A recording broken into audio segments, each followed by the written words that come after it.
Hi, and welcome to a Small Medium at Large podcast. I'm your host, Gail Hyson, bringing you intimate interviews beyond normal boundaries. I want to thank all of you listeners for liking, subscribing on YouTube, listening to us on Spotify, Google, and all other social media sites. I want to thank my son, Richard, and my daughter, Nancy, for posting and producing the show Small Medium at Large for me. Without them, I'm not sure how far I'd get along in the podcast world. So I've got to thank those young people. I want to tell you about our very special guest here who comes to us today because of a former guest we had, Mark Scott. He recommended our next guest, and we're really excited to be able to have someone like her on our show today. So let me tell you a little bit about her. Gina Waldman was born in Libya. As a child, Gina experienced discrimination at the Muslim-run schools where anti-Jewish and anti-Israeli propaganda was taught. At the age of 19, Gina and her family were expelled from Libya because they were Jews. As they were escaping with just the clothes on their back and $20 per person, the bus driver attempted to burn the bus they were on during the 1967 Six-Day War between Israel and its 5 Arab neighbors. After arriving in California as a refugee, Gina devoted her life to the case of human rights. Gina Waldman's accomplishments are legendary and include winning the prestigious Martin Luther King Jr. Humanitarian Award and testifying in front of the United Nations Human Rights Council and the U.S. Congress Human Rights Caucus in the Israeli Parliament and in the Canadian Parliament as an expert witness. As director of the Bay Area Council for Soviet Jewry, Waldman was instrumental in winning freedom for thousands of Soviet Jews like Natan. Gina worked closely with Nobel Peace Prize winner and human rights champion Andrei Sakharov. Waldman also fought human rights abuses in Argentina and Chile during Augusto Pinochet's regime. Gina has also used a peaceful Gandhian approach as an activist. She has been arrested for civil disobedience 3 times, for protesting the imprisonment of Soviet dissidents in the former USSR during Brezhnev's regime.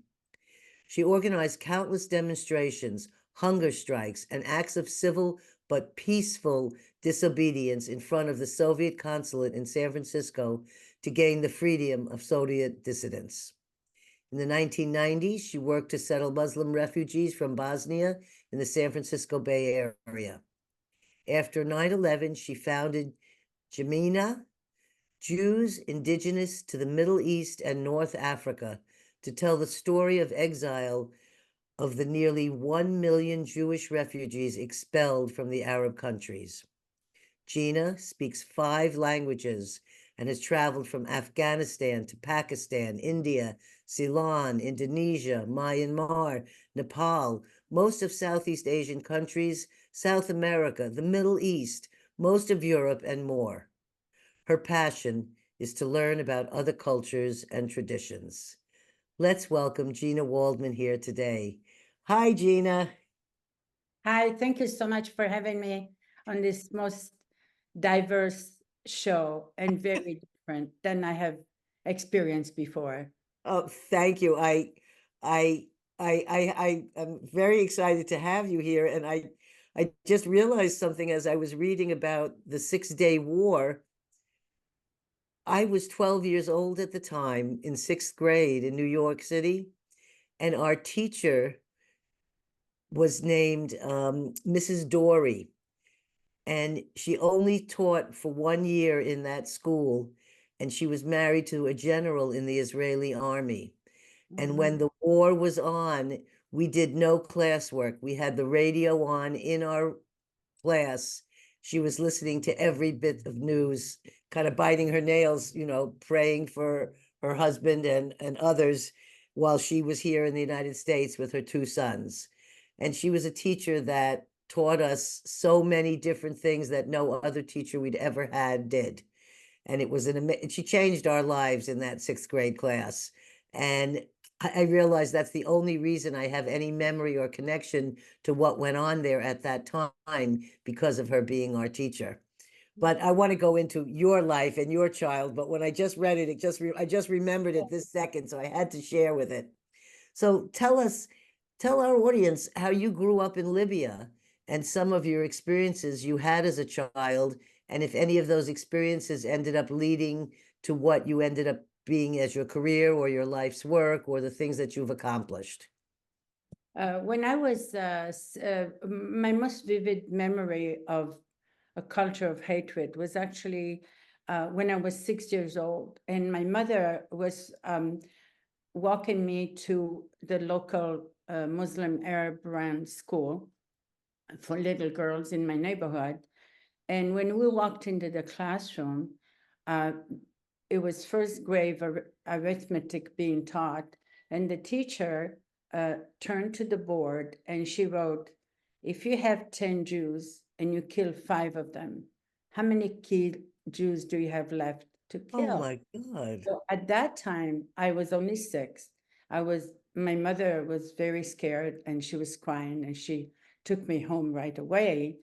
And I came to her and I said, does that mean that we're going to be killed? So what really speaks to me today, and again, even though it was my personal experience, sadly, this is what happens in many, many curriculums, like what I call the hate academies.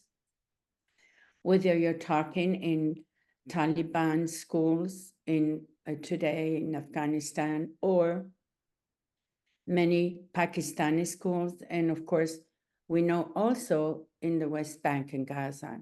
I'm not going into the politics there, but I do know that this curriculum is being taught in different ways.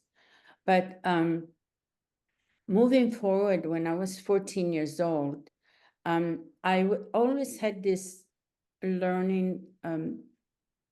I always loved to learn. I was always studying in school.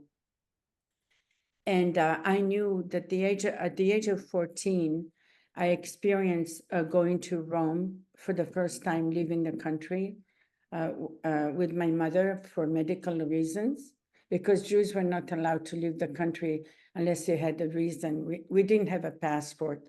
We were only given a travel document, which is that we were not recognized as being citizens of the Arab country, no matter where you lived, from Lebanon to Syria to Iraq to Egypt.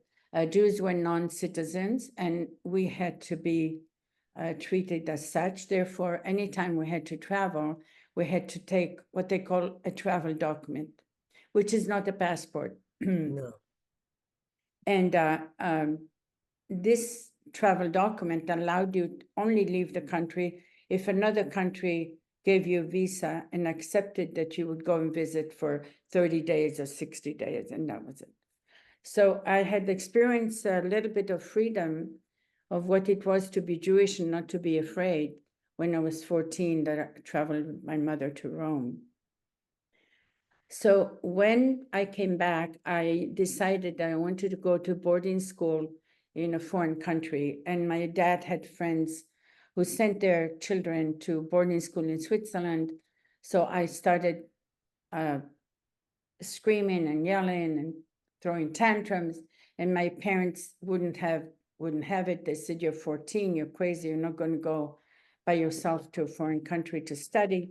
So I went on a hunger strike. That was my first act of disobedience. So I went on a hunger strike for 5 days, and I'm sure Jewish people, just like everybody else, use blackmail. Food is a big blackmail. So finally, I went out, and my father decided he would let me go.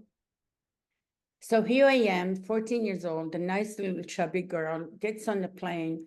We go to Switzerland because that's the school that accepted me.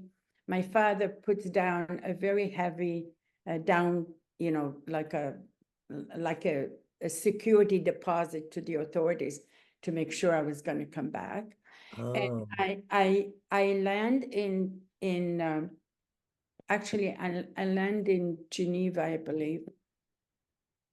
And when I get to to the passport control. They look at my paper, and Swiss is very, very strict with people with not having a passport. So the policeman wasn't going to let me through. He said, "You can't enter the country." At the time, I only spoke Italian and Arabic. So he says to me, "Go back to the waiting room, and you're going to go back on the next plane." He calls the embassy, Libyan embassy in Bern, which is like, and he says, "Do you have a child that is minor who has run away from home by any chance?" They said, "No." So I'm waiting there, and I'm crying because next plane is going to take me back. So at some point, when the plane that they're calling the plane for me to board to go back to Tripoli, I have this eureka moment. I run to the policeman, I grab his arm, and I say, "Me no passport because me no Jewish." And I was screaming and yelling and crying. "Me no passport because me Jewish." So he looks at me, he opens my travel document, stamps it, opens the gate, and says, "Welcome to Switzerland," in French. "Bienvenue en Suisse." So what that taught me is that when you know that something is not just, you fight for your rights. You don't just let other people roll around you. So this was my first act of true activism, and really shaped my career, because everything else that I did after that was to fight for rights for myself, my people, and other people. I did not know this. I feel very ignorant because I did not know any of this history of this that's going on. So from you, I am learning about Yeah. a history I did not know.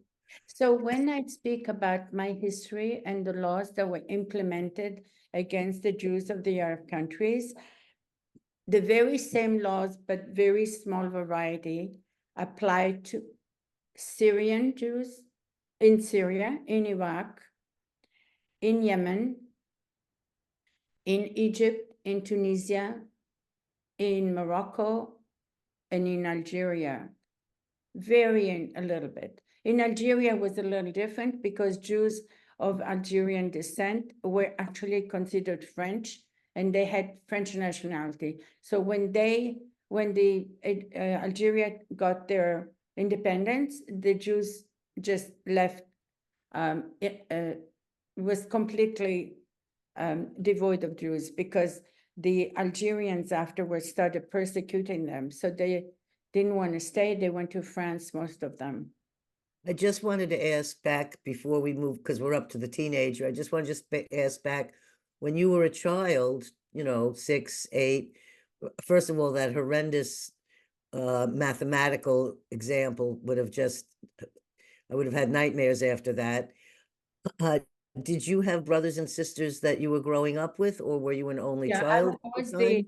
I was the oldest of 4 siblings. My brother and my sister and my youngest brother. My brother and my sister was a couple years younger than me. They both had the opportunity to study abroad as well in England afterwards.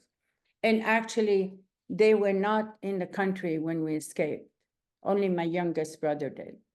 So now moving back to when I was after Switzerland, I found out that I had a talent in languages, and I decided to go to England after studying French in Switzerland in boarding school.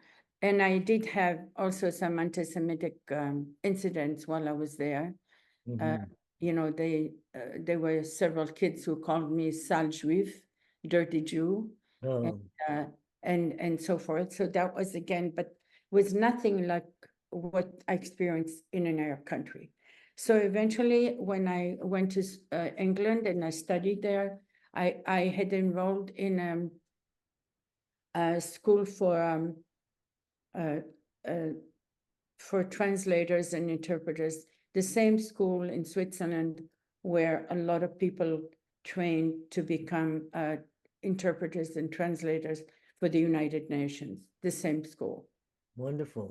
Yeah, but what happened was I was never able to attend because in the summer of 1967, when I went back to Tripoli, I took a short part-time job in a British engineering company that were building roads and airport and so forth in Tripoli. And while I was working there in June 6th of 1967, the war broke out between Israel and the Arab countries. And as I was in my office, the driver that took me back and forth to my house came in and he said, started screaming and yelling at me and saying, "You're killing my brothers in Palestine." And all of a sudden I said, "What's going on?" So soon enough, my director of the organization came in and said, people are rioting already in Tripoli against the Jews. You better call your mother to find out what's going on. Jews were not permitted to have a phone.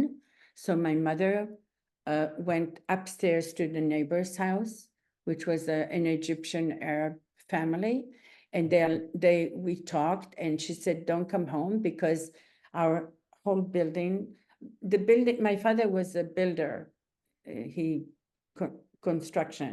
So he had the first floor we lived, the second floor was this Arab family. So when I asked my mother what was happening, she said there were people rioting in the street. They surrounded my parents' house with bottles of gasoline, and they poured gasoline all over around the building and around the cars that were parked there. And they marked the building with a white X. And the second group of people would come and they burned the building down, even if people were inside. So thank God that my neighbor upstairs came down and convinced the people that were rioting that there were no Jews there, that the only family was the brothers who were Muslims, and he chased them away. But they didn't believe him totally, so they left one person guarding the building the whole time, late day and night. So my family, consequently, because I talked to my mother a couple of times, they lived kind of an Anne Frank, situation. They drew all the curtains and all the shades, and they didn't make any noise whatsoever, and they couldn't go out of the house to buy groceries or anything. And the neighbor brought them some supplies. But one day, the neighbor got a notice on his desk in his office saying, "We know that you're helping the Jews, and if you continue to do that, we're going to take care of you and your family." So he was afraid. He told my dad that, and we couldn't count on him anymore. But, my family was so depressed and so forth, they barely ate anything anyway. So while I was in my office and while this was happening, the director of the organization knew he couldn't take me back home because I told him what was happening. So he asked one of the engineers, Brian Foreman, to take me to his home where he and his wife hid me in his garage for over a month. And during that period, I never forget the day that we arrived at his home. He left me in the car and he said, "Stay here until we come and get you." He walked into the house. He had a domestic worker. Very often domestic workers were men because Muslim men didn't like to have their wives go out and clean houses for other people. So this man was ironing. And when Brian and his wife walked in, he was listening to the radio in Arabic, and he said to them, "If I find a Jew, I would cut them into pieces." So Brian and his wife said to him, "For the next month, we're going to go back to London. You don't need to work anymore. You need to go home now. And when we come back, we'll get in touch with you." So that's how they got rid of him, and they hid me in their garage for all this time. So I used needless to say, I had no clothes, I had nothing. So Deidre, his wife, gave me her clothes, and I lived there for over a month. And then while this was happening, the people were rioting. We at night before curfew time, we would go up on the roof of the house, and we see all of these houses and businesses were burning. They were all the businesses and homes of Jewish people. And mind you that Libya was never part of the war. They never entered the war. But they, policemen, my mother told me later that the policemen and the fire department would come and give the people who were rioting gasoline, and they would sit there and watch the whole scene. You know, this was a way to sympathize with the war and the Egyptians, because the Egyptians were really the drivers, the major, army at the time. Well, now, after over months, my father got a visit. Mind you, I am hiding, so I don't know all of this, but this was told to me later. So my father and mother got a visit from a local chief of police, and he said to my dad that the government had allowed for Jews to leave so long as the government confiscated everything they owned. Oh, Assets, bank accounts, everything. They need to leave. If they choose to stay, it's their own risk, and they were basically being expelled. That the law came out that they had to leave the country, and they had to leave with $20 per person and a suitcase per person. And that's all they could take with them. And they fixed a date when the man was going to bring us back what we call a one-way visa. They stamped the travel document, and he brought them back at a certain date. So my mother called me and told me to be back because we were going to leave. It was by that time, it was I think the first week of July. All this time, while Israel had actually won the war, we didn't know because the radios were jammed, and the only news that you could hear was saying that Egypt was winning the war. So we was really scared. We couldn't sleep at night or anything. Came the morning that we were being picked up. We opened the door. It was like 5 o'clock in the morning, still dark outside. Oh, I rejoined my family because eventually, it's a long story how I was able to do this, but the engineers figured out a way to get me back to my family because don't forget, there was a man standing outside watching the building. So they figured out that if there would be 3 cars, one car would be driven and make a lot of noise and go around the corner very fast. The second car, I would be in, jump out of the car, get into the building, and the third car, to distract the guard who was already being distracted, would come also very fast. That's how I got back in. I rushed. I don't think I ever ran and shaked. My hand shook so much when I opened that door. I could still relive that moment, Gail. It's something that never leaves you, because to me, this was a question of time and death, of life and death, not just for me, but to give away my whole family that was waiting for me, and the guard would have given us away. So eventually we all got reunited, and I got into the house, and on a certain date, there was a knock at the door. It was like 5 in the morning. We opened the door, and when I learned about the Holocaust, Gail, that's exactly the image that keeps flashing back to my head. The militaries wearing fatigues and with the big shotguns on their shoulders and the black boots. I still to this day dream about those black boots. When we opened the door, They took us downstairs and they loaded us on the back of a truck. It wasn't a car or a van, the back of a truck.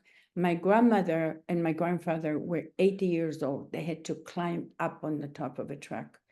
Oh my God. Right. So we got onto this truck and we knew, well, we were leaving. We were very scared. And they took us. My father, when he got the travel passports with the travel documents, with the visas, my father bribed the chief of police and he gave him a very large sum of money, a check that he could cash. And he said, if you take my family all the way to the airport with the police escort, this is a present for you. So my father thought, though, it doesn't matter, don't worry, we have an escort, we are all safe. So the truck is driving us all of a sudden to the hotel and leaves us outside the Wadan, which is a very famous hotel in Tripoli. And the guy and his soldiers unload us and say, you really think we're going to protect a group of filthy Jews? You're the dogs of the Arabs. It was all in Arabic. You're killing our brothers in Palestine. Get the hell out of here. We never want to see you again, and all kinds of rhetoric. So my dad goes up and says, but you promised us, what do you think, that I'm going to save a Jewish family when you are killing the Palestinian Muslim brothers? So we get out of this truck and we don't know what to do. And miraculously, this bus pulls up and it's going to the airport. So what else do we have to do? We take the bus. We climb on this bus, and as we are sitting on the bus, there is what we call the conductor, the guy who checks your tickets, and then there is the driver. So the guy who checks your tickets comes around and looks, he said, I want to see your passport. Well, since when a conductor of a bus needs to see passport? So he's looking at the passport, he's looking at our tickets, and then he says, Bublil, that's my last name, family. Bublil family, okay, just sit down, don't worry, you're going to get to the airport. What I didn't tell you was, how on earth could we have gotten those airline seats? Now, at the time, the government closed any flights coming in or leaving because there was so much rioting. They didn't want newspaper reporters to say anything about what was happening to the Jewish people. It turns out that there was a single flight leaving, at least that day that we were able to go, from Tripoli to the island of Malta, which is British territory, British colony or whatever, but nonetheless outside of the Arab countries. And the man who hid me in his house, Brian, was best friends of the man who was the director of what they used to call BOAC, which is today British Airways. So he gave him a call and he said, I have 7 members of a Jewish family that need to get on that plane. So he said, but there are no seats. He said, no, you have to do something. So this director, which I'm very grateful, I don't know his name, God bless him, took 7 engineers going back to England, stop over in Malta, got them off that plane and put us instead. That's how we got those seats. So now we are at the airport.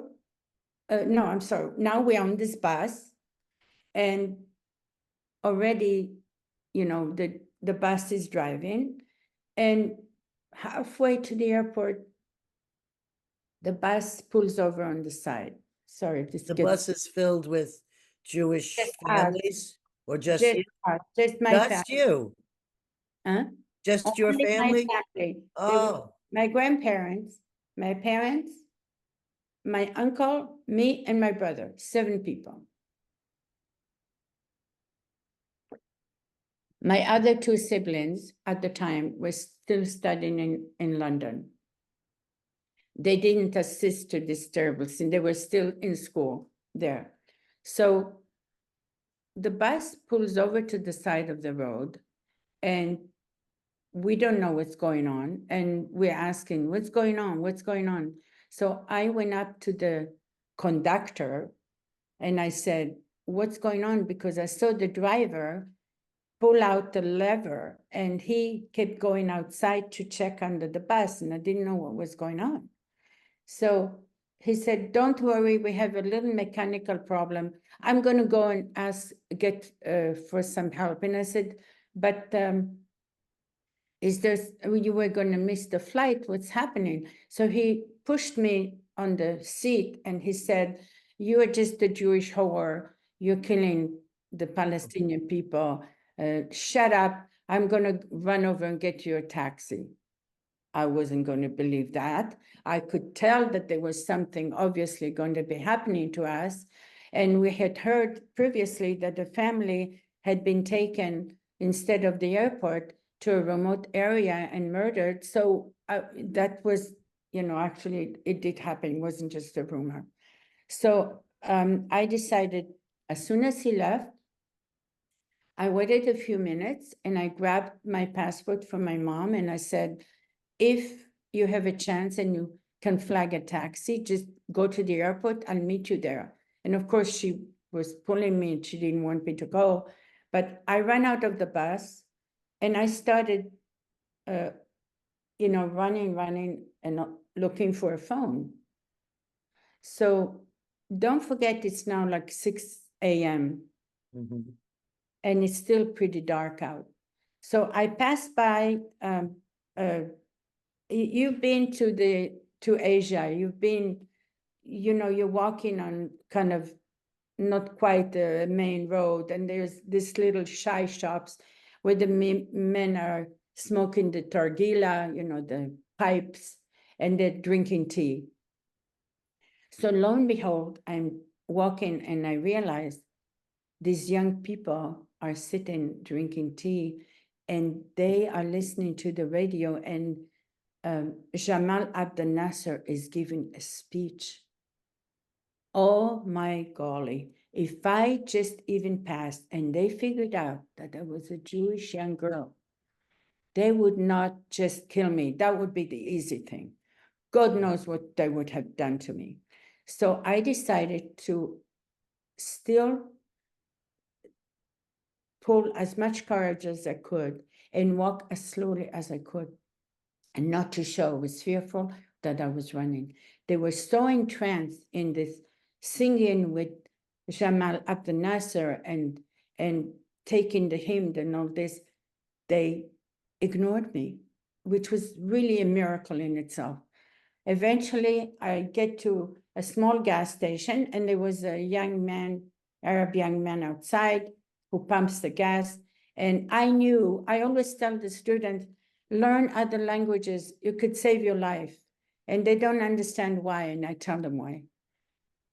If I spoke Arabic, they would know I was Jewish, because no uncovered woman without a hijab or veil would be walking around at 6 a.m. in the morning. The only people who spoke Arabic well were Jews. If I spoke Italian, they could tell from my accent that I'm Jewish. So I spoke English. I said, can I use the telephone? So the guy let me in. I go into a tiny little booth, which was maybe just the size, double size of a regular phone booth. I go in, and who is there holding the phone, speaking on the phone? Our friend, the conductor, the one who called me Jewish whore from the bus. He wasn't calling a taxi for us, because I heard him say, everything is under control. We have the family here. Everything is under control. He turns around, and here I am. I said, I need to use the phone. He wouldn't let me. So I got so scared that if I looked at him, I would be too scared to dial the number. I turned around against the wall and I dialed very quickly Brian Foreman's phone number. And I said, we are X number of kilometers outside the gas station, on the way to the airport, and I repeated the word, "We're in danger, we're in danger, we're in danger. Come quickly, come quickly." And I hang up. So the minute I hang up, I turn around, and now I have 3 men holding, holding the door. They were right at the door, the young man who was outside, the conductor, and a third man. So again, I thought, oh my God, I have to do something to get away. Because if I waited even a minute, they're still thinking what they're going to do with this young Jewish girl. So I pushed my way out and I started running. I ran until I got back to the bus. Of course, I was completely sweating. All my clothes were wet on me by that time. And I arrive at the bus. The conductor is slowly walking back, only to find out I looked down and there was a pool of gasoline under the bus. And the driver was waiting for the conductor, and he had the package of matches in his hands. Mm-hmm.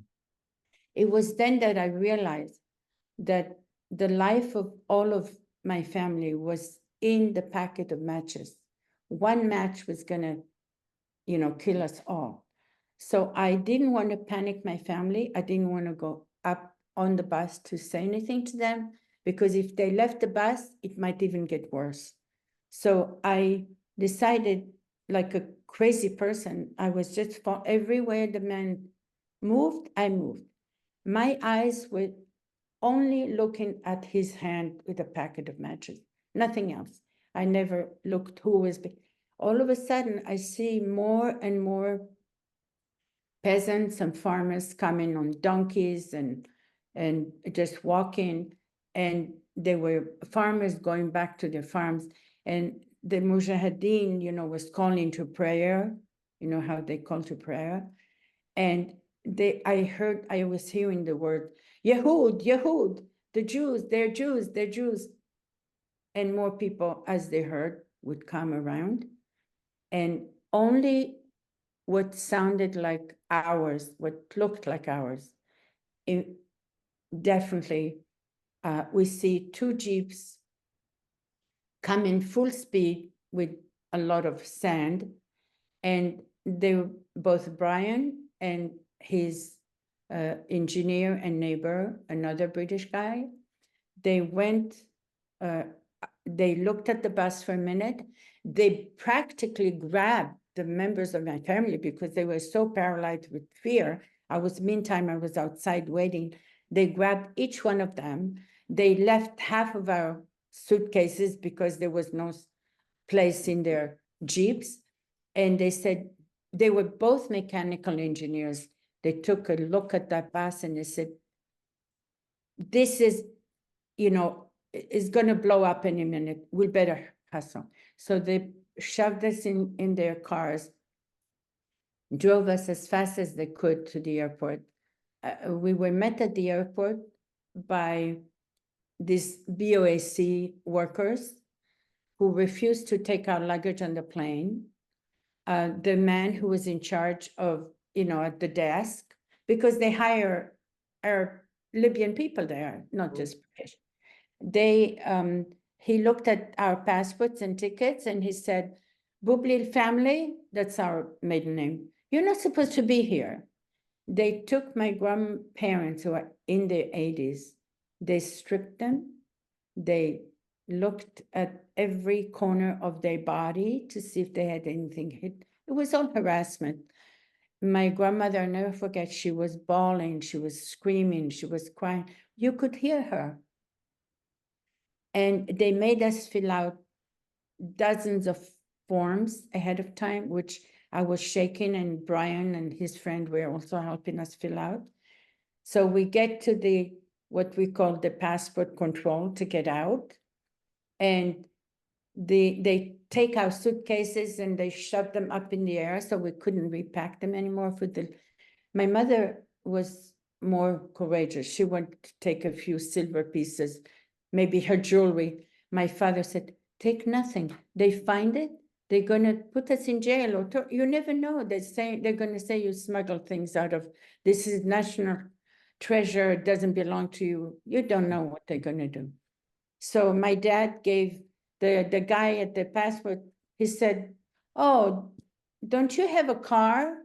Give me the key to your car. So my father gives him the key to his Peugeot.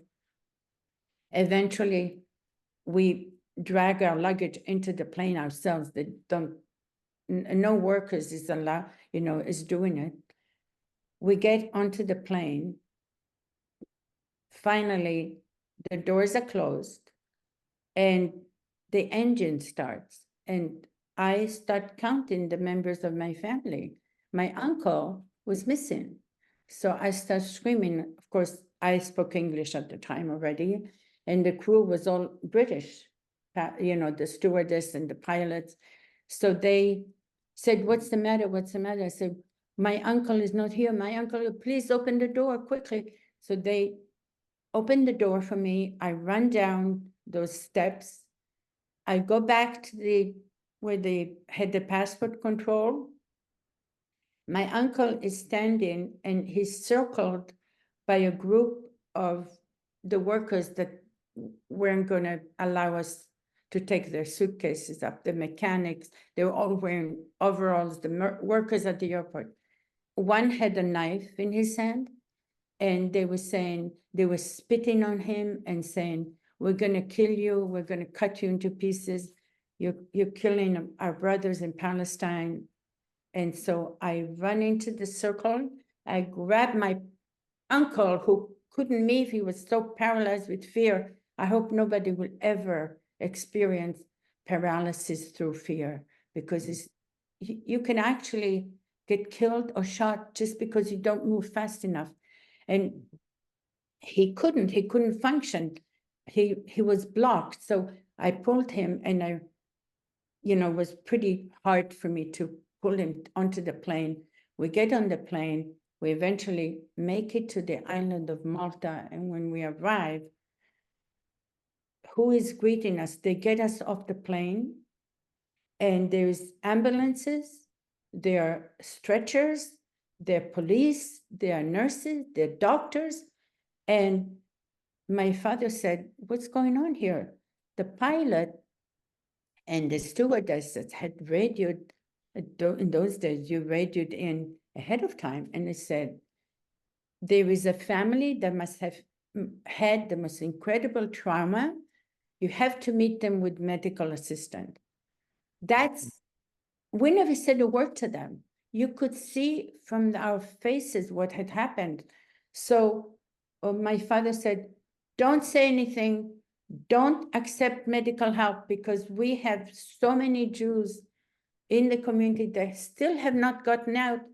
There may be retaliations against them. And that's what the fear was, retaliation. You spoke up, now the people who are left behind are going to suffer. So we didn't say anything. Again, this is our story that was never told. No journalist ever was allowed. We got to Rome. We had nothing. We had no money. My father and grandfather, they had built a very nice business. He was one of the biggest constructors in Tripoli, but they wouldn't allow us to take any money.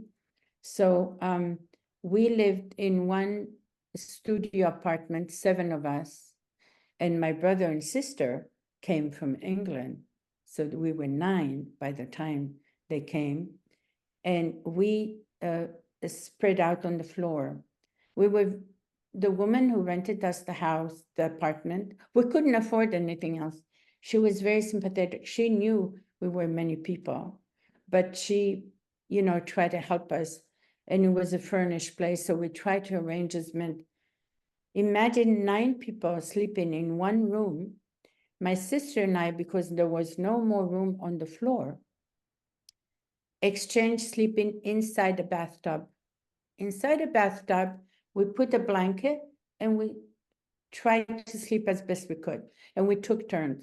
So when people talk about refugees, the sad part is invariably, they speak about Palestinian refugees. Their issue needs to be addressed. There is no question. They should not be called refugees for 72 years. They should have been integrated already. Why the leaders would not allow them to be integrated, we all know they used as pawns. But we, the Jews from Arab countries, were larger in numbers than the Palestinians, and yet we were never recognized by any of the major organizations. We never got a single penny from the UN to be integrated. Our own communities, the Jewish communities, no matter where we went, they absorbed us, integrated us, and helped us. This is what I And is where you're saying there was 1 million Jews yeah. that were expelled from 5 Arab countries? Is that what we're talking about? Okay, A million? we understand that about 850,000 were registered officially as refugees. The estimate is nearly 1 million. We're And no talking help about was given. no help was given to any of them.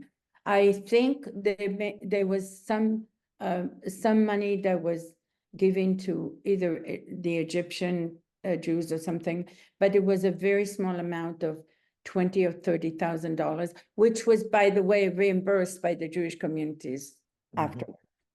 So in a way of compensation or help or assistance for us refugees, we got not a single solitary nickel, not a penny, not a dollar. So what I always share with people, and I think this is an important lesson, is that communities have to come together to help each other. The Yes. Jewish community over the years, because we have suffered so much persecution, whether it was during the Russian Cossacks and pogroms or Polish pogroms, or whether it was the Spanish Inquisition, or whether it was all the years of persecution in the Arab countries for Jews. We never counted on anyone to help us. We built organizations that were philanthropic where we could help each other. And what was really significant, I think, is I always quote this: 600,000 Jews from all over North Africa, whether it's from Syria, Morocco, from Syria to Iraq, to Morocco, Tunisia, Egypt, Libya, they all, 300,000 of us, decided to go to the diaspora. They went to Australia, Brazil, United States, Canada, name it. The rest, some 600,000, decided to settle in Israel. And when they arrived in Israel, Israel didn't have the housing or was able to integrate them right away, but they did the best they could under the circumstances. We're talking between 1948 and 1967. In 1948 was the major expulsion, or rather, some you could say, oh, but they weren't expelled. Well, you made our life impossible. You burned our homes. You took our money. You took our assets. Okay, so we weren't expelled. What was it? We were forced to flee? Okay, I take that. We were forced to flee. So in some countries, they say you were forced to flee. In some countries, they say, you were expelled, officially expelled by the government. In cases like Morocco, for example, some people debate, oh, so we were forced to flee. 250,000 Moroccan Jews, there's only 5,000 today. Thank God that the king today is really making an effort. We have to give him credit, making an effort to restore some synagogues and to make sure that our cemeteries are not desecrated like in many other Arab countries, and he's not building skyscrapers and destroying our cemeteries. The king is really making an effort, and a lot of Jews are going back to Morocco to visit their homeland or the places where their grandparents live. In But Russia, my grandfather was living in a, I guess it's called a shuttle, a shuttle. I've never, my Yiddish is Shtetl, a shtetl. shuttle. And he was taken away as a young, I don't know if he was 15 or something, but he was taken by Yeah. the Russian soldiers and he had to work on the railroads, building the railroads. Like labor camp. Yeah. And yeah, and he was given bread and water. And one of the stories I heard was them trying to make soup out of a dead German soldier, taking the leather from the soup to make the soup. So that's Oh, they starved. They starved. Many my of them friend. starved to death. Yeah. I didn't understand. I grew up with him in New York, and I didn't understand the suffering because I was a little girl, of course. I didn't understand what they'd went through until Yeah. much older in life. But when I looked into both him and my grandmother's eyes, she was in Poland, and they got to Ellis Island in after World War One. The suffering and pain they went through was just something you could see in their eyes as a child that was different than when you looked in the eyes of other people. Well, And that was, Gail, if you look at the history of many European countries, Ukraine included, by the way, Ukraine, Poland, all of these countries, they actually turned Jews. They turned their own Jews to the Nazis for a bottle of vodka. That's a fact. And they helped the Ukrainians especially. They were when the Nazis needed guards for their camps, the Ukrainians were very much willing to guard the Jews in the concentration camps. In fact, the fact is well known historically that many of these guards who were guarding the Jews were Ukrainians. And the camps were in Poland, even though the government of Poland today doesn't want that they should show that camps were in Poland. Well, geography shows it that they were in Poland. You can't take that away. But going back to what I was saying about integration, why are these Palestinians who really deserve a better life for themselves and their children, why is it that 72 years or almost 70, actually 75 years after the establishment of the State of Israel, they still to this day don't, are being used as pawns, basically? I always say that in the case of Jews, when we became refugees, and we were larger in numbers than the Palestinians at the time, okay? They were about 700,000. We were nearly 1 million. And the original 700,000 is today the population of, West Bank and Gaza, if you want to put it together. And these are 3 generations of people who keep claiming refugee status. Now, in my community, between Israel and the Jewish communities at large, wherever the Jews went, they refused to let us sit in refugee camps. They said, no, you're part of our family, you're part of our people. I came to this country with a suitcase and $200. And the Jewish community of San Francisco and the Jewish Family and Children's Services took me in, gave me sponsorship, and helped me until I was up on my feet. And they did that for many Jews who came to the Bay Area, many Egyptian Jews. your whole family, I came by myself. you came by yourself, so where was the rest of the family? When we are from Malta, we still had a plane that took us to Rome. And when we landed in Rome, I told you we lived in this one room for 2 years. And then eventually my immediate family decided to stay in Rome, my parents and my brothers and sisters. I decided, I was the only one that decided to go to America, but I was 19. So when I went to HIAS, which is the Hebrew, immigration society, which was formed after World War II, by the way, to help Jews emigrate in different countries.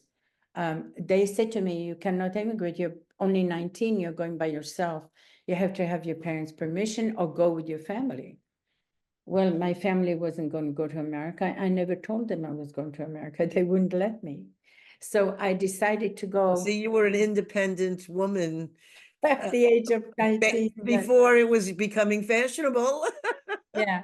So yes, I really was kind of Yes, ahead of my times. and brave. So I knew that I wanted to have a career, which would not have been possible had I stayed in Rome. I would have been in an arranged marriage, just like all my cousins, and I would not have been able to choose even the man I wanted to marry. And so I went, the day I was 21, I went back to Hayas, and they said, you know, typically we can see how determined you are because you waited 2 years. And then I said, look, I earned while I was working exactly the money I need for the ticket. And they said, but you don't need the money. We take you. And then when you get to America, you can pay $10 a month. I said, I am not going to start a new life owing money to anyone. I mean, Independence. I'm thinking about this, Gail. I never thought of this to say it before in any program, but you're bringing all these things out of me. So eventually, I went to have the interview with the consul. I said, if you really insist, we'll arrange the consul. He's never given a visa to a single woman, so don't think he's going to do it to you, but we'll arrange it.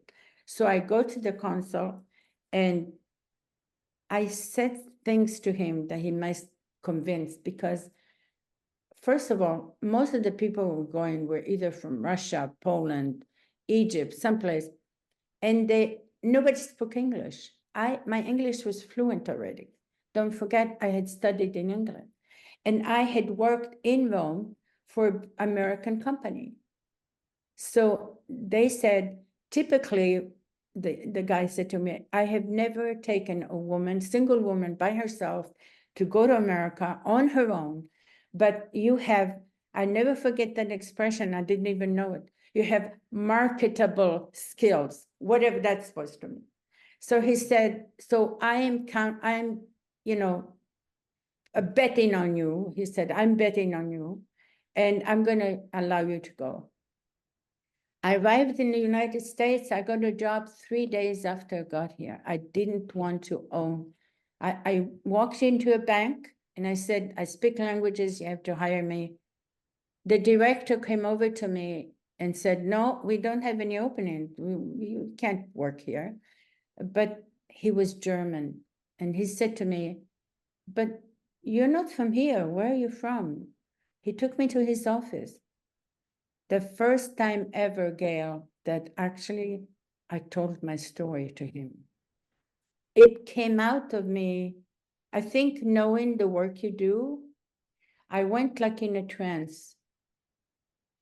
I relived the story of the 2 years before, and I couldn't stop. I started I didn't know that in the meantime, there were 10 or 12 people in his office listening to my story. I went into a complete trance.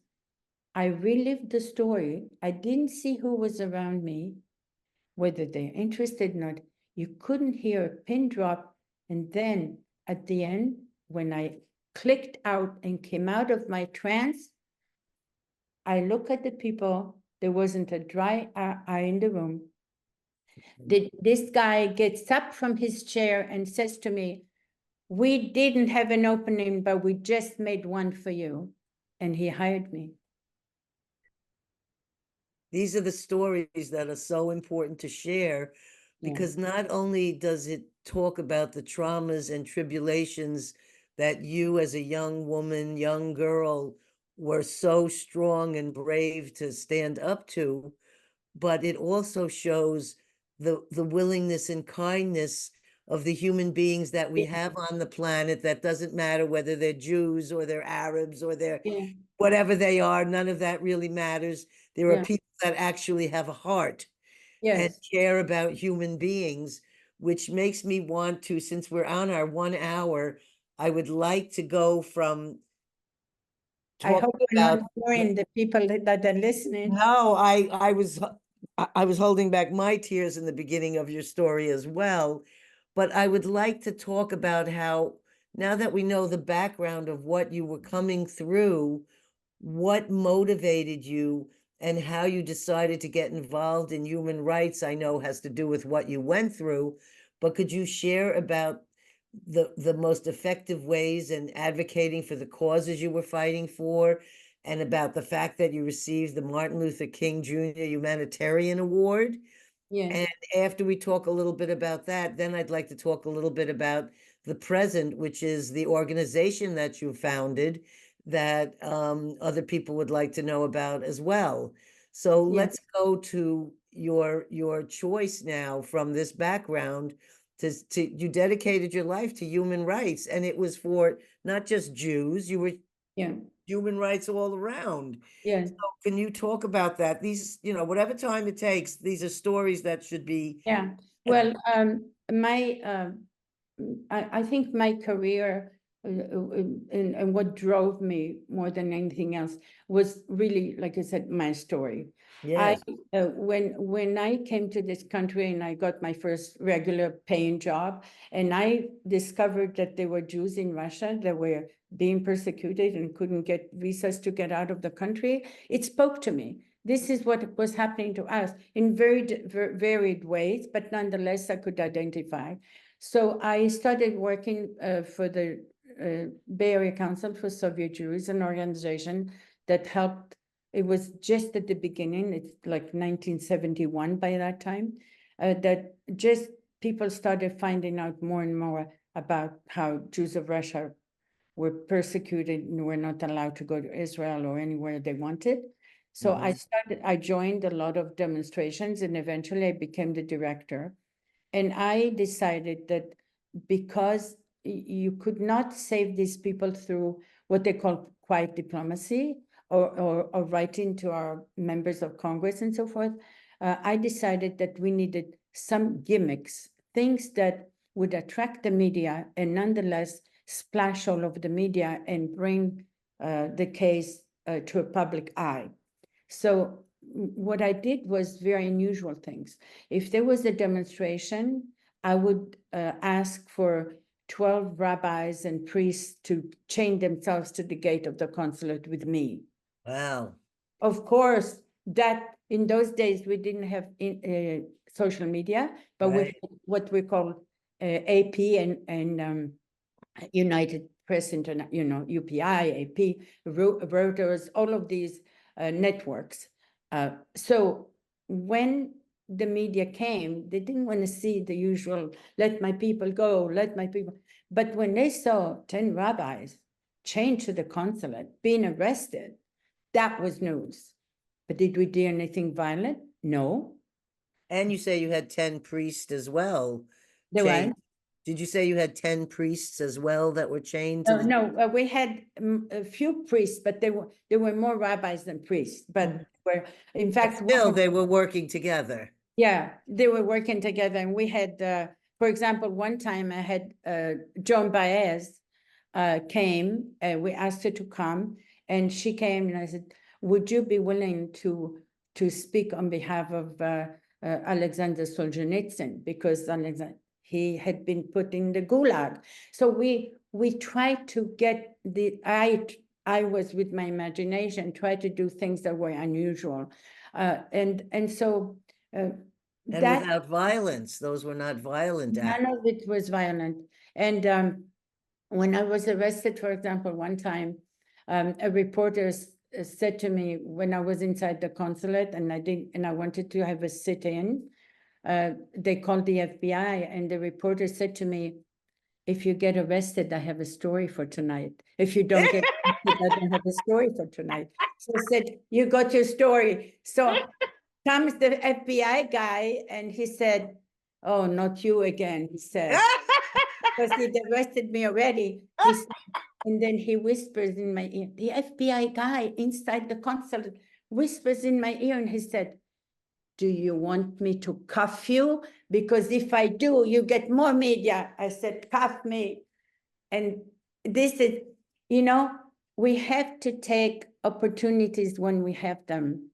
The Russians, if you are cuffed and imprisoned in Russia, The dissidents in Russia thought I was going to wind up in Siberia because this is what happened to them. So the impact that you make is so much bigger and so much larger to show that you are not afraid of the KGB. This is what I think now that I'm thinking of it, this is how we, it's like the value of being arrested in Russia versus what would happen to me. When they took us in front of the judge, and because I got arrested, they asked, the judge said, what do you plead? And I said, all the rabbis and the priests said, she's the spokesperson, she's the spokesperson. So the judge said to me, well, how do you plead? And I said, we plead guilty because, and I told the story. And the newspapers were writing it down for the fact that they would not allow our prisoner, Anatoly Sharansky, to receive letters, and he's in solitary confinement on a hunger strike. We're protesting for that. And then I said, and Your Honor, if you want to put us in jail, we will all go on hunger strike in his sympathy. And all the rabbis started applauding. So the judge said, okay, everybody released, and he let us go. That's incredible. So you have to use opportunities to speak your point. And of course, a few months later, when Sharansky got released, he always tells this story publicly. He said, because you got arrested, this is how I was able to And that was in Russia where you got arrested? No, Or here in the United States? Siberia, and I Oh, was Siberia. arrested. We were arrested here. So when I was arrested, they showed, the KGB was showing him videos of me being arrested, and other women in London got arrested. And they said to him, how dare you? You better tell your wife to stop doing this crazy demonstrations in public. He said, what demonstration? I haven't seen anything. So they played for him, and his morale would go higher and higher. He knew that we were fighting for him. They didn't realize that this is what gave him the courage to continue, because he knew he wasn't alone. So for anyone, that kind of support, especially exactly. in solitary confinement, I don't think there's anything more alone than that. Yeah, I want to touch, if you have a moment, Yes. what's happening today and the anti-Semitism that has really, it's a tidal wave, it's a tsunami in our country today. I think that we are learning now that, of course, Iran and the Qataris support this kind of anti-Semitism. It's not a secret. But what is very disturbing is that our students don't know anything from the history. They don't know anything about our history, but they also don't know anything about the Palestinians' history. One of the things that always advocate to the mothers of the Palestinian children is that so long as their schools have only one curriculum, the curriculum of genocide and hate for the Jews, the curriculum to throw the Jews into the sea, a curriculum that we know now is being taught by not only Hamas supporters, but the UNRWA, that is the refugee organization that is supposed to be helping and giving support to the Palestinian refugees. Their teachers are UNRWA teachers, and they subscribe and give to this curriculum to their children. These children have no life, they have no future. Summer camps are teaching them to be suicide bombers and to join Hamas. So if the Palestinian people and their mothers especially would concentrate in building a state within their own community, building a life for their children, rather than concentrating on destroying the Israelis and Israel. Israel is never going to go away. Israel is not going to pack their bags and leave. That's the reality. And this could be a time of, even if not coexistence, but at least allow each other to live their own lives. And if this would happen, the chemistry and the life of these Palestinian children would be turned around 1,000%. They would have an actual future for themselves. But so long as Hamas is allowed to penetrate the minds of the people and blackmail them, I know Arab friends who say to me, they have relatives in Palestinian territories. Those relatives can't utter a single word against Hamas, because if they do, they're called traitors, they're thrown in jail, they're tortured. There was an article in the New York Times this Sunday about that Palestinians who want to speak out against Hamas are, persecuted, and many of them even killed.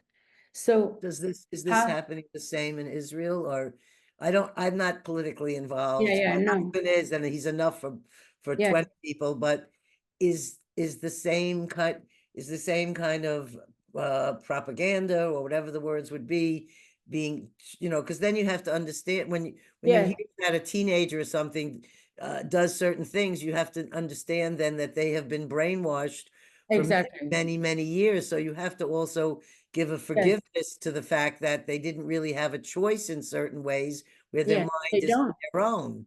they So don't. does that go on in Israeli things? Where are they having kids being brought up to feel this way about Palestinians, or is this a two-way street on the hatred Yeah, that? I from what I understand and from what I know, that the Arab, what we call the Arab Israelis, they are Palestinians who chose to live in Israel at the time. They didn't leave.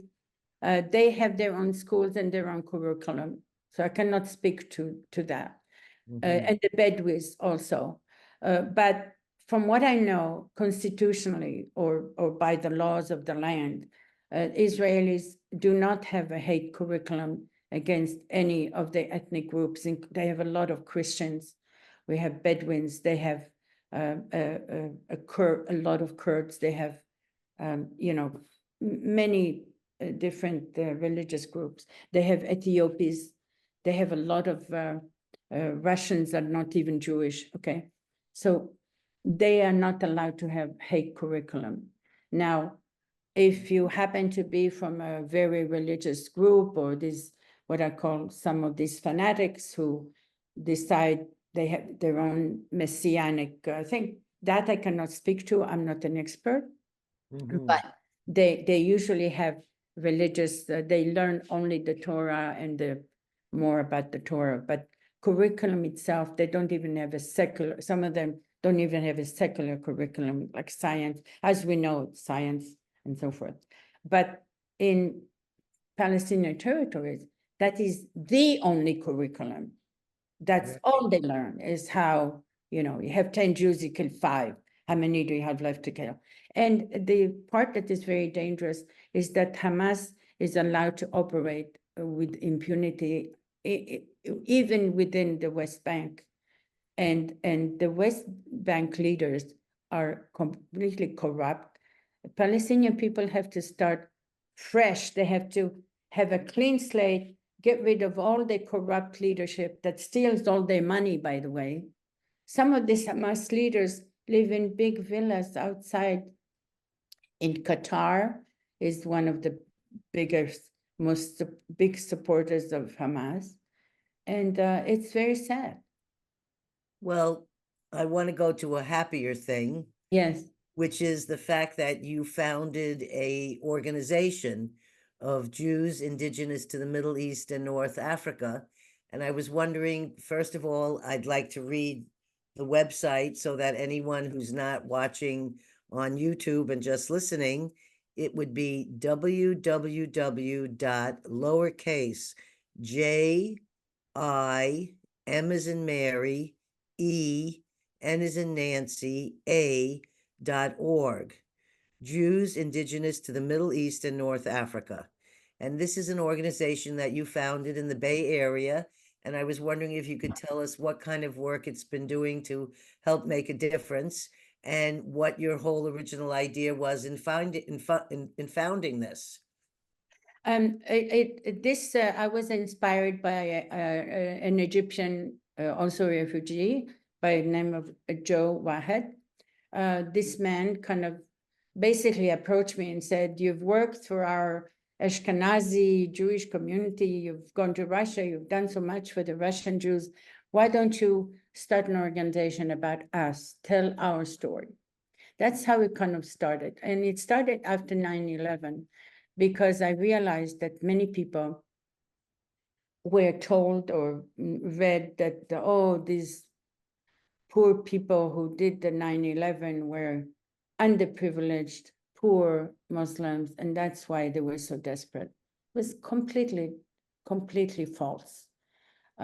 So I wanted to tell the story of what happened to us as Jews in North Africa and how we, we could, by telling our story and educating the people, we would really actually counterbalance the narrative of the Middle East, because the narrative of the Middle East was not counterbalanced. They called us colonializers, white colonializers. Well, the Jews from Arab countries were not Ashkenaz. We didn't come from Europe. We didn't speak Yiddish.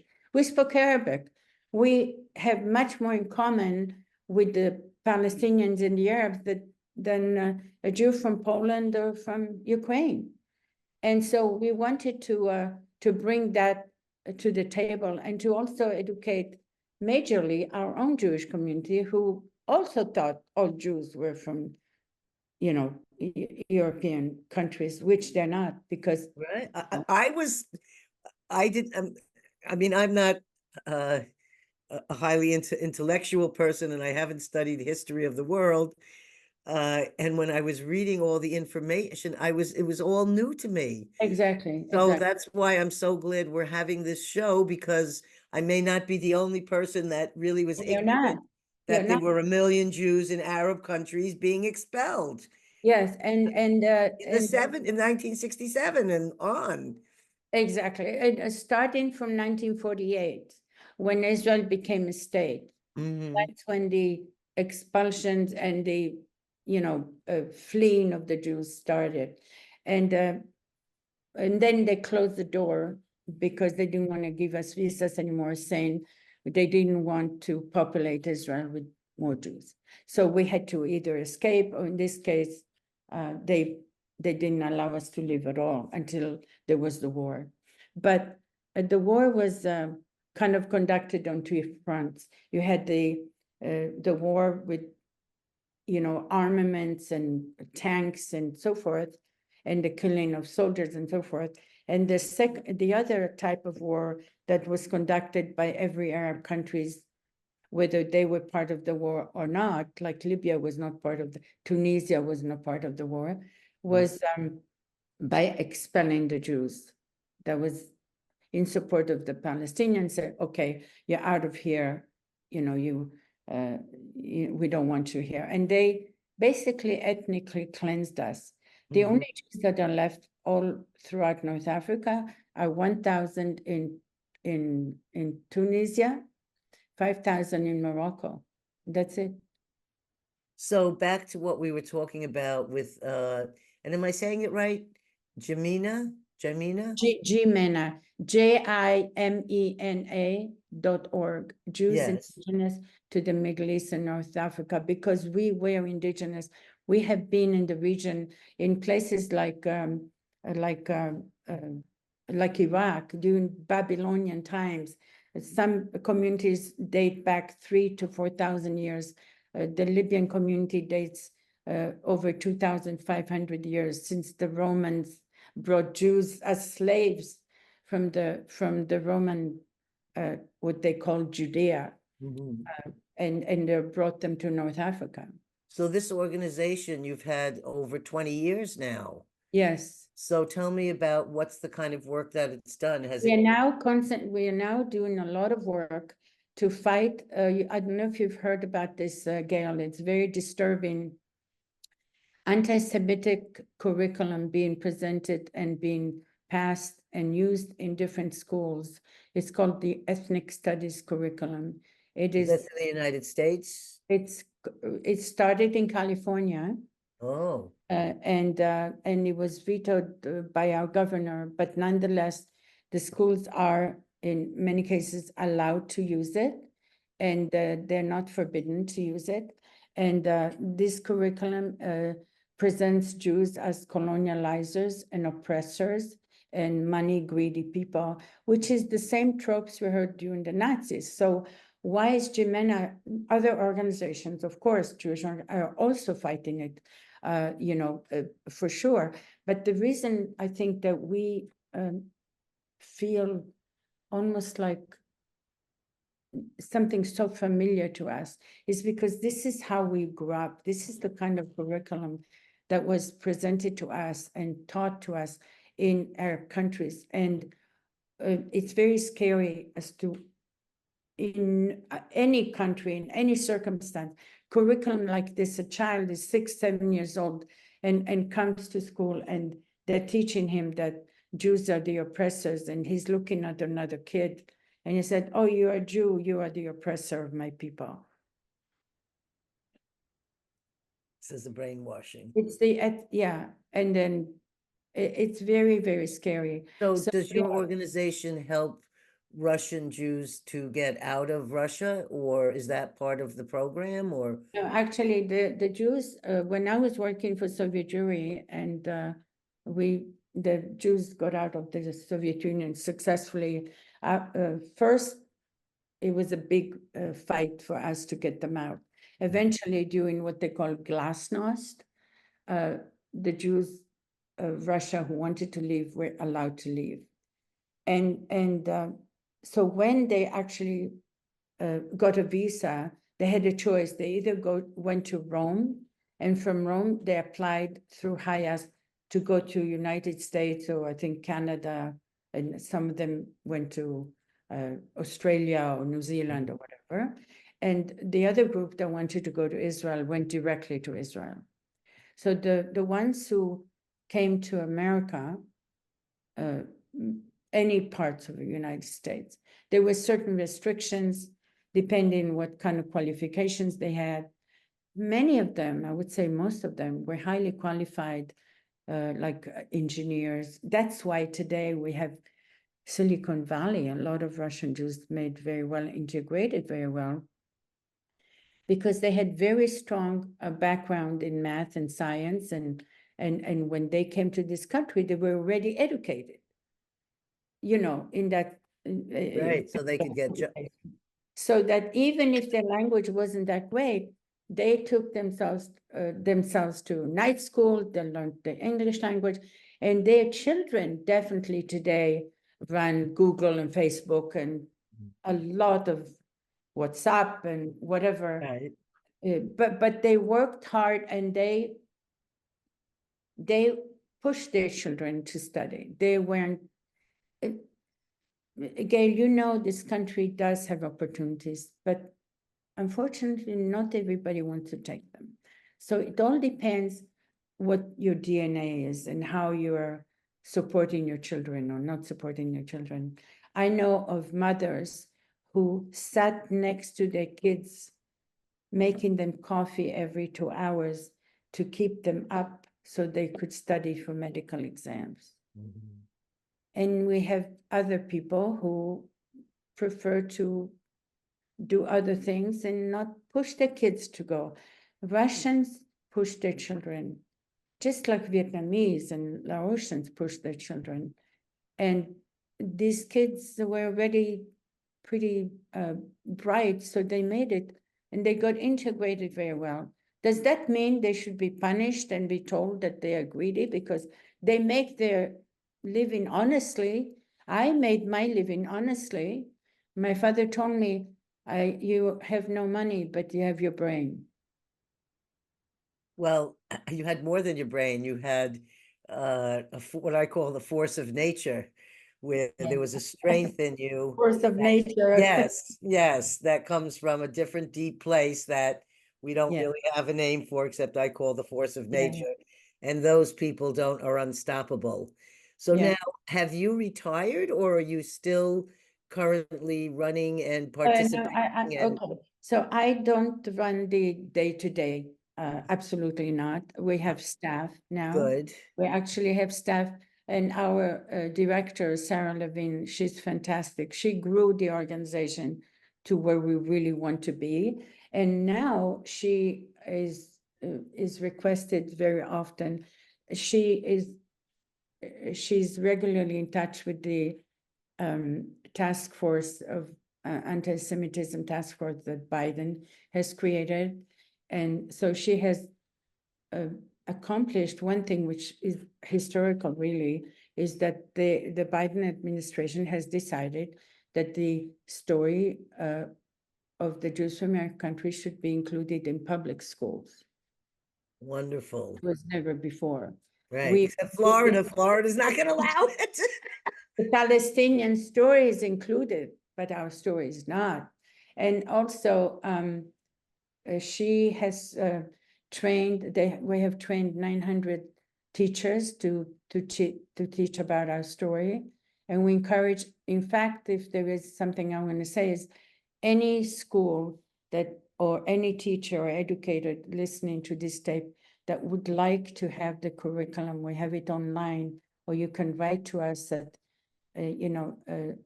on our website, thejimena.org. And you can't type it in, I don't suppose, JIMENA.org. And you can request a curriculum to be sent to your school. And if you need training, we also do that as well. And she goes very often, is required to go and do workshops and teach about how they can fight the ethnic curriculum, because the ethnic studies curriculum, because it's Yes, I'm thinking, I loved your, the last line of your bio, that what you enjoy doing is immersing yourself in other cultures and yeah, other countries. And I feel the same way. That's where I've gotten my most incredible experiences ever, and the most learning and connecting to other cultures is traveling and being with people. Will you be going to do more travel? And I'm yes. wondering if there's I want some to share. countries that you I want to haven't share been little to. stories about my travel and how I integrate without any politics. And Yes, we traveled in very remote areas. I remember this particular time we were both in Venezuela and in one of the small islands off of Phuket. But it was an island that was not so known by the tourists. There was hardly any. And I befriended this lady who was making espresso coffee, the only espresso coffee you could find. I love coffee. So I said to her, why you serve coffee with nothing? You have to have a cookie or a cake. And, in a lot of Oriental countries, they don't make these kind of things. So I went into the kitchen, and before you know it, I taught her how to make this incredible Italian cake, very inexpensive. And she didn't have jam. So we cooked up a bunch of pineapple. We made jam right away. And we made trays that were huge, 2 of them. The next day, I came back and I said, so did you take my advice? She now sold both trays. Instead of selling the espresso for $1, she now is doing $2.50 if you take the espresso with a piece of cake. She made money. I did yes, this in Mexico. I did this in Venezuela. I did in all these little villages. The women would gather, would make out of nothing. Cuba. I was in Havana, and they couldn't find oil. They couldn't find eggs, everything. So wow, they had to, I gave them items that they could exchange. I took a lot of soaps and vitamins and things. I took 21 kilograms worth of medicines and vitamins to Cuba. beautiful. Yeah, they That's don't have anything. I feel like I've done this little much of stuff going to other countries and bringing things like that compared to what you're done. But at least I try to do whatever I can. Everybody has to try what they can. Yes, and like what you said, well, when I was involved, and I've been involved with the Huichol Indians in the mountains of Mexico, Oh, yes, very ancient I group have of a lot people. of artwork from them. Yes, You get it? I have a lot of artwork in this room, but you can't see right now. Yeah, And I kept feeling when I was going down there, and I drove in a vehicle with all this stuff to bring yeah, this to them that I collected in my house. I didn't know how to do this, but somehow I just started collecting, and I had enough stuff, and I just did it. I got myself a minister's license in some, yeah, foreign yeah. things. So when I Yeah, went through because customs, they yeah, don't allow people to come to no, show. but as a minister, they let me bring all this in, and I didn't, and I had, I had a lot of issues going through customs, but nothing was taken away. And that was when I realized that it was okay for me just to be one person. So maybe I'm only helping 50 people or Yeah, 100 people, but still, that one person, whatever I did, that was okay. That I wasn't a giant organization, and I maybe wasn't doing things for thousands, yeah, but the families that I did help. And I saw years later, like the one guitar that I brought in our truck that we gave to one young kid, he yeah, ended up becoming a musician and making CDs and doing Huichol music and becoming a yeah, popular known musician. yeah. Well, there you go. So here we You are. saved one life, you saved the whole world. It's a beautiful thing. So this is our point in the show where I like to ask if there's words of wisdom or any information or any last story or anything else you'd like to share with our listeners, because you are a person who's really, I feel like you stood up for human rights, and it had nothing to do with whether the people were Jews or who they were. They were humans that deserved rights. And if it's people like you that are receiving these awards that you should be receiving, this, which I didn't exactly find out, on the MLK Junior Humanitarian Award. Can you just tell us a little bit about that before we end, and if there's any Yeah, words of yeah. wisdom? I received that award, the Martin Luther King Humanitarian Award, after they saw and recognized how much I helped with the Russian prisoners, and how I was sending, even if letters to the Congress and to the camp commanders to make sure that they didn't beat them up or starve them and so forth. And my husband and I also founded a school for Black children. Unfortunately, I won't go into details, but some people boycotted our school. Oh, It didn't last, but I raised money. I got many people of my lady friends to come and volunteer. I took these kids to museums they had never been. We did a lot. I have fond memories of that. But I think my award was also given because of my work with what was happening with the Pinochet regime and how people were being thrown out of airplanes because they were against the the regime at the I time. have to, this is You know. my moment to share my one story about this, which Yeah, is, I always like to share a story, but when I was reading all yours, I was like, I don't think I have a story that I can add into any of this information by this woman. But then when you wrote Pinochet, I said, wait a minute, I can actually share a story that's firsthand, showing how horrifying this is when people stand up for their rights, yeah, and what kind of danger they put their lives in. So I have a property in the country here. I live in an orchard and 15 acres, and I have other little rental buildings. And there was this woman, I was trying to find a Spanish translator because I was bringing all those goods to the Huichols, and I wanted a letter, fluent Spanish that I could read so they would know why I was coming there. And my Spanish is not like your language, más o menos. yeah, So I find this woman in an ad that's giving Spanish lessons, and her name is Beverly. Well, it turns out Beverly was looking for a place to live, and I said, "Oh, I have an empty rental if you'd like to rent it." And then she told me her story about why she has to live on disability. And she was a young girl, and she started off as a translator. And she got involved with, I think his name was Latoye. Is that how you say it? He was somebody during the Pinochet regime. Oh, yeah, Latoye, I think it yeah, was. And she became his mistress.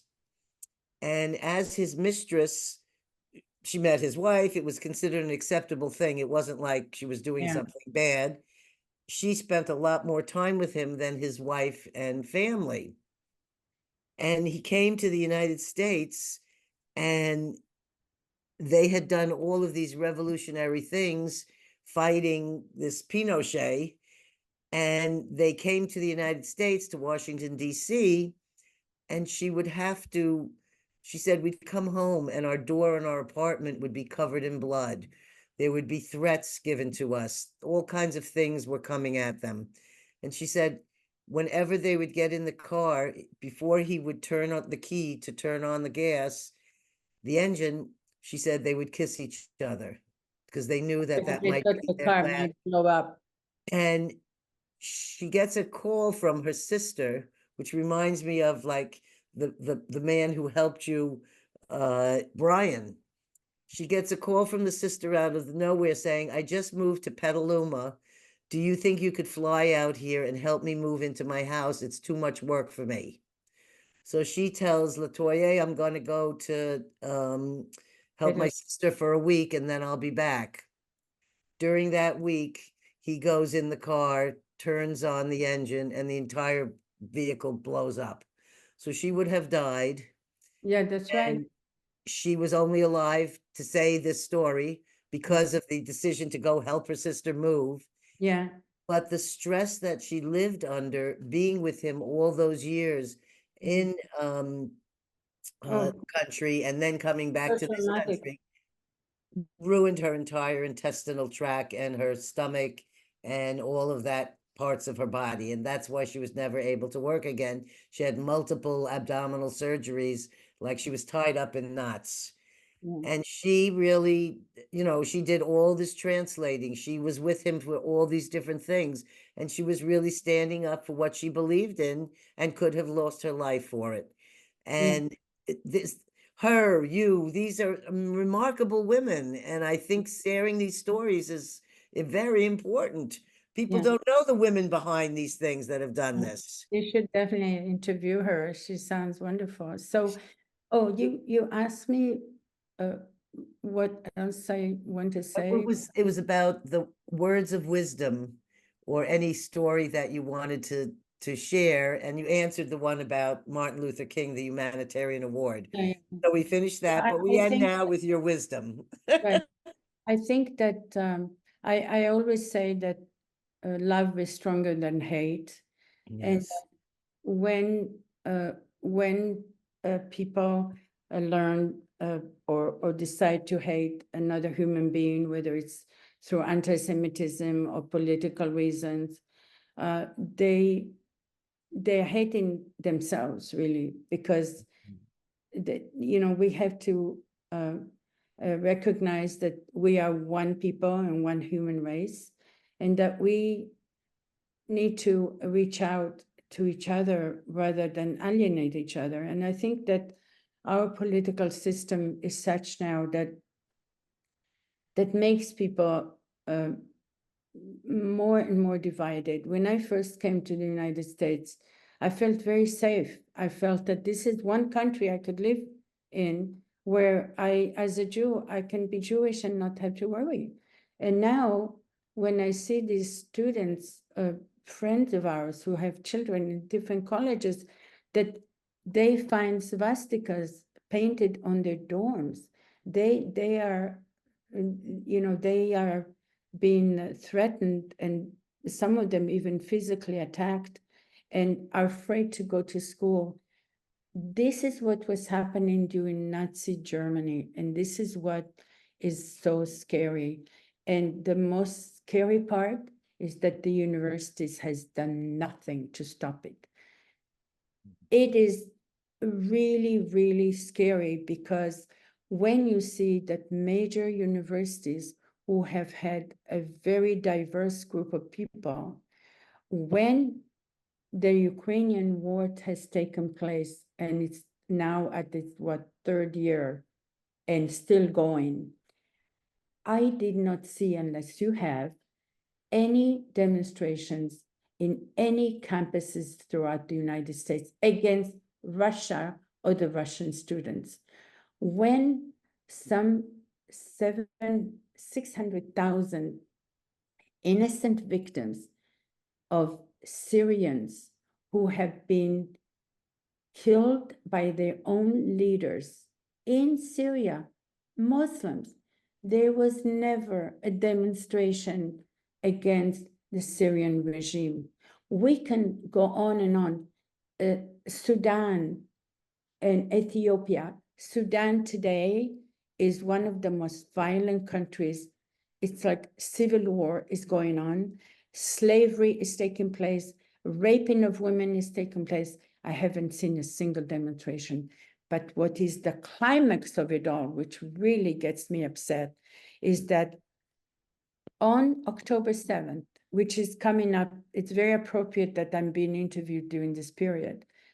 We are around the corner from the anniversary of so many women have been raped violently and murdered. And I won't even go into the details of how 1,200 Israelis were murdered. The raping of the women alone and the killing of the children and on. Not a single time there was a demonstration against Hamas. Hamas, for doing such atrocity. This is before the war started. This is before Israel declared war against the Gazans, or against, not the Gazans, but against, excuse me for that, against Hamas. Not a single demonstration. In fact, the day after October 7th, what was really scary, there was a demonstration supporting Hamas for the atrocity. So, and these are young people demonstrating pro-Hamas. Mhm. But the hostages are never mentioned in any media or any demonstrations or anybody. Has it ever occurred to you, Gail, that if the Palestinian people would turn around to Hamas and say, give them their hostages back, and they would stop killing our own people, they would stop the army from shooting at us? No. Hamas has said clearly, the Hamas leader was recently quoted as saying, we have the best shield. Our shield is the women and the children. They are human shield. That's why they hide behind hospitals. And they build the tunnels under hospitals and under schools. So that is what is very troubling for me. So I want to say, yeah.